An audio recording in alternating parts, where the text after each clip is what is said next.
Under Lavender Sky, one of our commitments is to embracing family members as well. We're not only here for your loved one, but for you as well, understanding how difficult this journey may be for you, from the initial decision to move someone into memory care through every day after. We will be here to support our families. We highly encourage you from the time you come in to get involved with the community. Come to our support groups, come to our education offerings, come to the various community events to start to build your network of friends and community members that will also be here to support you. We've provided a lot of resources for families, such as our transition guide, which helps you to tee up the conversation initially about a move. We want that conversation to start from a place of caring and love and compassion from you, and also to advise you on ways that you can help support them to settle into their new community by customizing their apartment, using good visual cues outside their room that will show them that that is their designated apartment.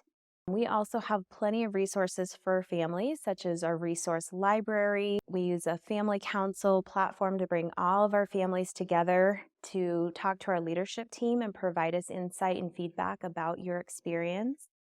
And we're here every step of the way, from one-on-one meetings to coordinating additional services that you may need. The initial conversation in talking to a loved one about a move to memory care can be challenging, as there's a lot of emotions tied to it. But if you always start that conversation out of, this is a decision being made out of a place of love, and that you want the very best for your loved one, then that can ease some of those emotions.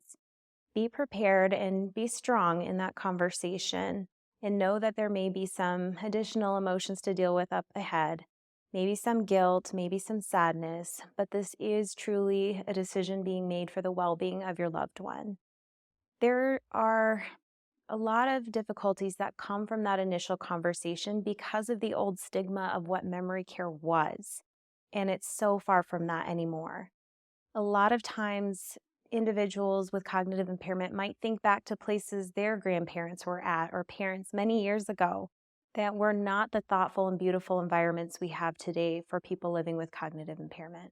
Family members over the years have shared some heartwarming thanks and praise for what our team members do for their loved one and for them.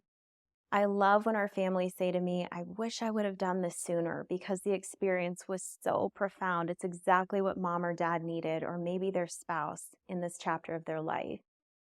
I love that our families say that they appreciate how we are so thoughtful about keeping their loved ones independent as long as possible, that we don't simply restrict them from everything, but try to encourage them to still have independence, even if it's something as simple as just getting themselves a cup of coffee. I also love to hear when our family members come in unannounced what they may see, that they see the level of dignity and respect in the language and actions from our team members that we certainly take pride in at MorningStar. Making that decision when it's time to move somebody to memory care can be really challenging, but you don't want to delay in making that decision until there's a time of crisis, when you can't do your research, when you can't calmly go and tour and experience different memory care environments or come see fully what it is that we offer in our memory care. So doing your research ahead of time is really important. You don't want to wait until there is some type of accident. By coming to our community, we first perform a basic cognitive assessment, whether it's for assisted living or memory care, to understand where their baseline cognition is. We'd also ask some inquisitive questions to understand if there's any safety elements involved in your decision to bring your loved one to us. We'll also ask what prompted this visit, what has changed with your loved one's care, to help you guide that decision. We're very conservative at MorningStar in first trying the least restrictive option first. We want to see if people can thrive with the right level of support in assisted living. We do have people in assisted living that do have a dementia diagnosis. It's when that person is finally needing that structure that is provided in the programming, in reflections, in addition to the smaller environment, that we'd make that recommendation for memory care. Our nurses are well trained in making that assessment and judgment and guiding you through that process to make sure that the recommendation is right for your loved one. So I would suggest bringing up the topic of a move to memory care or a move to community living in as gentle a way as possible.